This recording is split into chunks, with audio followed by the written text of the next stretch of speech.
Hello everyone, welcome you all in class 11 geography. This is chapter number 8, composition and structure of atmosphere. Actually this chapter is starting the unit climate. So in climate unit this is the first chapter number 8, composition and structure of atmosphere of fundamental of physical geography book, and this is the module 1 of this chapter. In module 1, we will discuss about the composition of atmosphere. Actually, there are two terms. One is composition and the second one is structure of atmosphere. So both things are different from each other. In composition means from which constituents make the atmosphere, यानी atmosphere किन किन चीज़ों से मिलकर बना है. And in structure what is the outer appearance of the atmosphere, यानी atmosphere का स्ट्रक्चर आउटर अपीयरेंस कैसा है. सो मॉड्यूल 1 में हम कॉम्पोजिशन डिस्कस करेंगे and in module 2 we will discuss about the structure.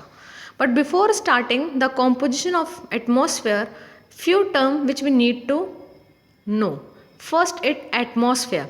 So atmosphere means different constitutions of gases, droplets, water droplets, particles surrounding the earth surface. This is called our atmosphere. यानी जिसमें gases हों, water droplets हों, different particles हों, जिसने हमारे अर्थ को चारों तरफ से सराउंड किया हुआ है, उसे हम एटमॉस्फेयर बोलते हैं.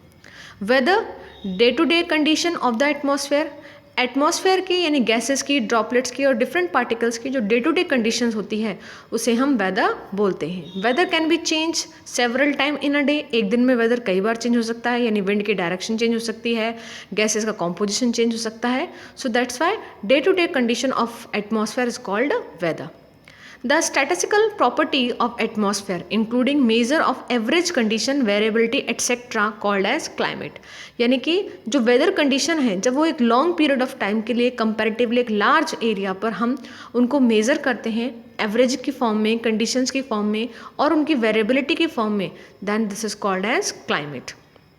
In the climatology, the study of long-term atmospheric condition or the climate called as climatology. So, this is the first chapter of the climate unit. Composition of atmosphere. यानी एटमॉस्फेयर का composition क्या है, constituents क्या है, यानी atmosphere किन किन चीज़ों से मिलकर बना है. So there are two kind of gases in our atmosphere. One is permanent gas and second is non permanent gas. Permanent gas यानी कि हमारे एटमॉस्फेयर में सबसे ज़्यादा जो गैसेज हैं, सबसे ज़्यादा वॉल्यूम में जो गैसेज हैं, दिस इज़ नाइट्रोजन. 78.08%, यानी टोटल जो एटमॉस्फेयर है जिसमें जितनी डिफरेंट काइंड की गैसेस मिलती हैं उसमें सबसे ज़्यादा कौन सी गैस है, this is the nitrogen. Then second number oxygen 20.95%, then argon only 0.93%, carbon dioxide only 0.0325%, neon only 0.002%. So this is the constitution of the different gases in the atmosphere. So basically we can say there are two major gases in our atmosphere, or our atmosphere constituted by two major gases. One is nitrogen and second one is oxygen. Other gases like helium, krypton, xenon, hydrogen. So the least gas this is the hydrogen, यानी बहुत कम, जो सबसे कम percentage में gas है वो है hydrogen. And this is the lightest gas, सबसे हल्की गैस है जो एटमॉस्फेयर के सबसे टॉप लेयर पर एग्जिस्ट करती है. Our atmosphere constituted by three kind of things. First is gases, second water vapour and third is dust particle. यानी मेजर हमारे जो एटमॉस्फेयर में तीन चीज़ें मिलती हैं, गैसेस मिलेंगी, वाटर वेपर मिलेगा और डस्ट पार्टिकल मिलेंगे. Carbon dioxide is a meteorological a very important gas. At it is transparent to the incoming solar radiation but opaque to the outgoing terrestrial radiation. Terrestrial radiation, those radiation which reflected by the surface called as terrestrial radiation. यानी सन से आने वाले radiation को हम solar radiation या incoming solar radiation या इंसो बोलते हैं, और जो अर्थ सरफेस उनको रिफ्लेक्ट करती है उन्हें हम टेरेस्ट्रियल रेडिएशन बोलते हैं. तो जो कार्बन डाइऑक्साइड गैस है वो सन से आने वाली रेडिएशंस के लिए तो कैसी होती है, ट्रांसपेरेंट, यानी उनको आने देती है. लेकिन जो टेरेस्ट्रियल रेडिएशन है यानी अर्थ से ट्रांसमिट होने वाले जो रेडिएशन है उनके लिए ओपेक हो जाती है, यानी कि उनको उनको, क्योंकि उनकी लैमेडा शॉर्ट होती है, यानी कि उनकी जो एनर्जी होती है वो कम होती है, इसलिए उनको ये पास थ्रू नहीं होने देती और उनको एटमॉस्फेयर में ही होल्ड करके रखती है. It absorbs a part of terrestrial radiation and reflect back some part of it toward the Earth's surface. It is largely responsible for the greenhouse effect. So, which is the major gas for the greenhouse effect? This is the carbon dioxide.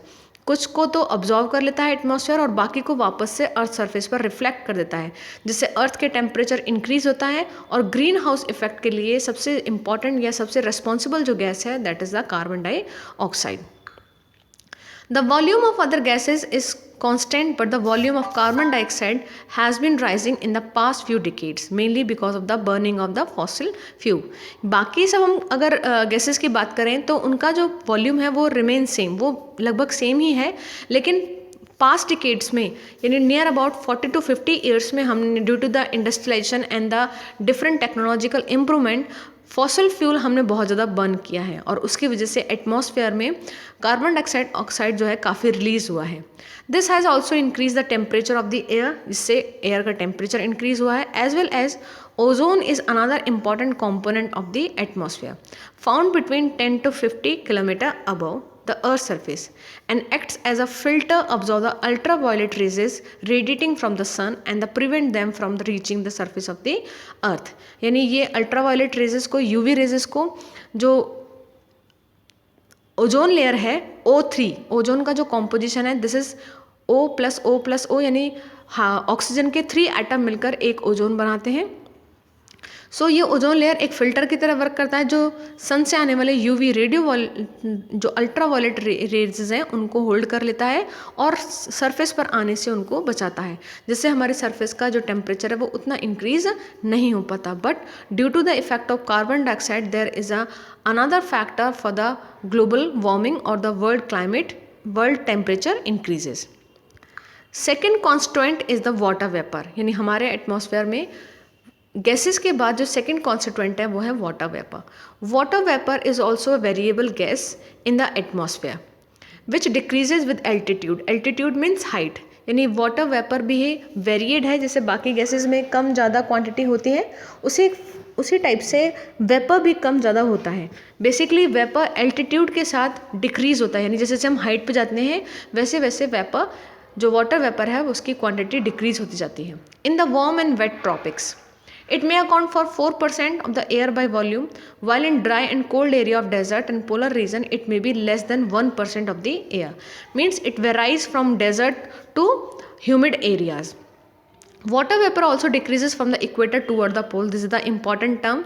यानी water vapor जैसे जैसे हम equator से poles की side जाएंगे वैसे वैसे क्या होती जाएगी, कम, क्योंकि equator as you know the most humid area, तो मैक्सिमम वाटर वेपर इक्वेटर वाले रीजन में मिलेगी. And when we move toward the poles area ये water vapour decreases. It also absorb part of the insolation from the sun and preserve the earth radiating heat. Water vapour का एक और benefit ये है कि सन से आने वाले रेडिएशंस को जो हीट होती है उसको ये ऑब्जॉर्व कर लेती है और अर्थ के टेम्परेचर को उतना ज़्यादा इंक्रीज होने से बचाती है. Thus it like a blanket allowing the earth neither the become too cold और नॉट टू हॉट. इसलिए ये एक ब्लैंकेट की तरह वर्क करती है वाटर वेपर, जो अर्थ सरफेस को ना तो बहुत ज़्यादा गर्म और ना बहुत ज़्यादा ठंडा होने देती है. Water vapour also contribute to the stability and instability in the air. Water में इंस्टेबिलिटी को क्रिएट करने के लिए वाटर वेपर एयर में इंस्टेबिलिटी क्रिएट करने के लिए भी बहुत इम्पॉर्टेंट है. Third constituent this is the dust particle. Atmosphere has a sufficient capacity to keep small solid particle. Atmosphere अपने अंदर whether they are not visible directly but there are number of small particle in our atmosphere which may originate from different sources.